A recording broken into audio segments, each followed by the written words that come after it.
So this is Brian Kaplan, editor of the Bank magazine. I'm here in Davos with Alessandro Profumo, who's the managing director of UniCredit Group.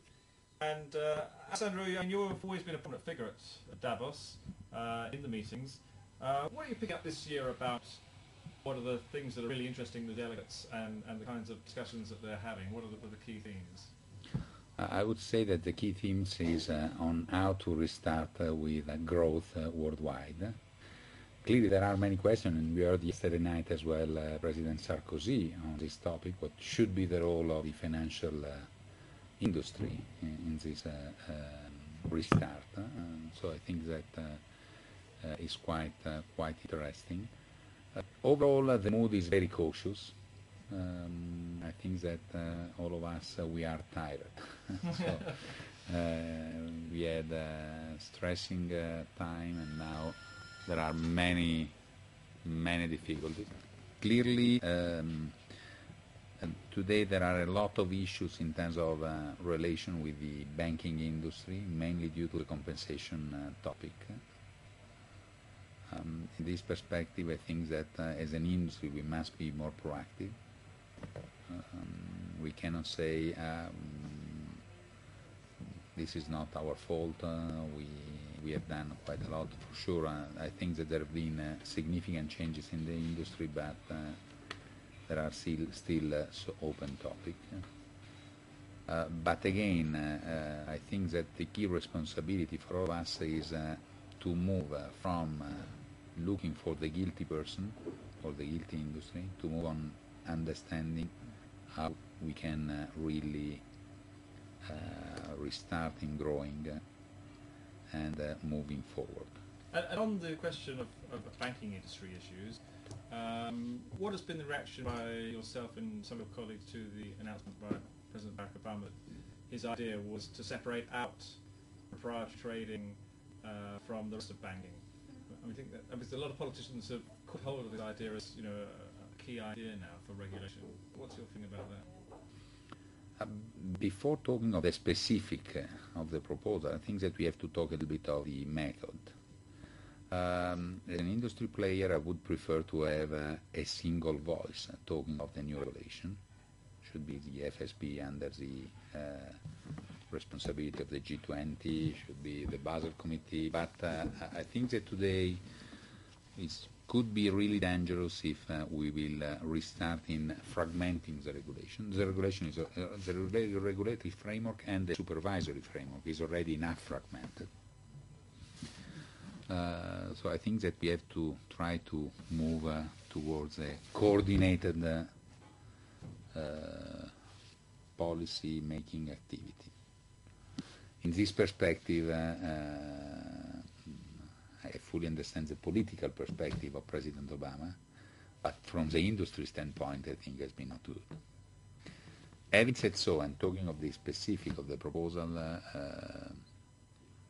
clearly I think that there is a meaning behind that, because prop trading can't be guaranteed by nor the governments nor the depositors. Yeah. This is completely clear. Mainly if out of prop trading you generate a huge bonus pool, because it can't be explained to the public opinion. There are many technical issues to solve, because to define what is prop trading or what is market making is very, very difficult. Exactly. But I think that again there is a right meaning behind that.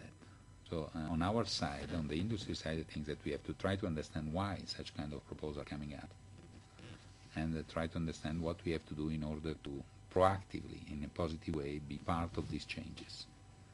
Because if we continue to have the mental approach that all the problems are outside of us, we will not go anywhere. Now, at UniCredit, you've got big operations in Eastern Europe, and some of those markets have been very badly hit by the crisis. How do you see Eastern Europe coming back in 2010? First of all, I said in 2009, and I repeat now, that Central Eastern Europe is not a single country. this is a completely wrong perspective. We have to consider that within the European Union, the best performing country has been Poland, for instance, which is Central Europe. So again, I think that we have to have a completely different approach. Having said so, what has been good in Central Eastern Europe and which are the potential clouds at the horizon? I think that what has been really good has been public intervention. For sure, the IMF intervention has been quite important. It's been really good the fact that there are major foreign banks present there, because via our internal funding we have avoided the credit crunch in this area. I'm talking of Chen, I'm talking of Intesa, I'm talking of ourselves. So many different players have been a key role in continuously funding this, and other players as well. I don't want to, I'm only listing some very large players. And so I think that also Erste, Raiffeisen, all us, we played a very important role in this area. And which are the, 2010? for 2010 we do see an improvement vis-à-vis 2009, which has been already good. So, because clearly ex post the results are incredibly better than what we were expecting in March last year. For us, this crisis had a very so it's been relatively different from the previous one because it's been completely synchronic. So the more you were diversified, the more you were eaten, which in theory is not the base of the financial yes. Market. Today, fortunately enough, diversification is starting to pay again. Central Eastern Europe clearly for us is and remain a key market in terms of growth, in terms of profitability, as well in terms of risk, because at the end we are already seeing some improvement.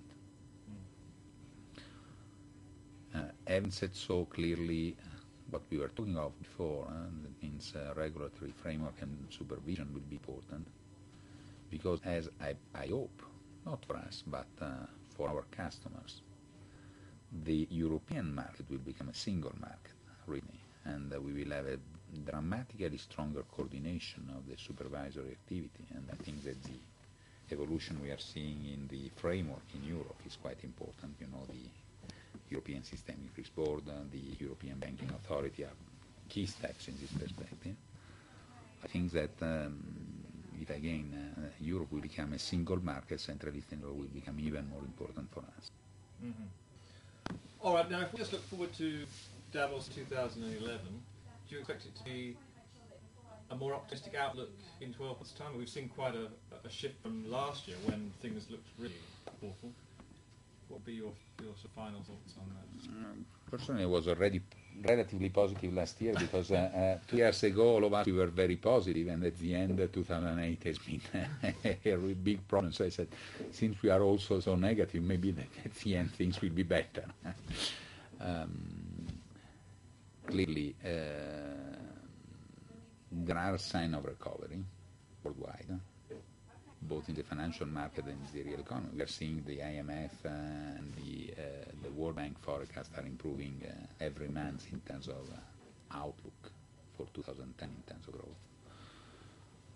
I do see big clouds on the labor market because unfortunately unemployment will continue to go up, and this can create serious social tension. So I think that this is something that now we have to start to think about very carefully.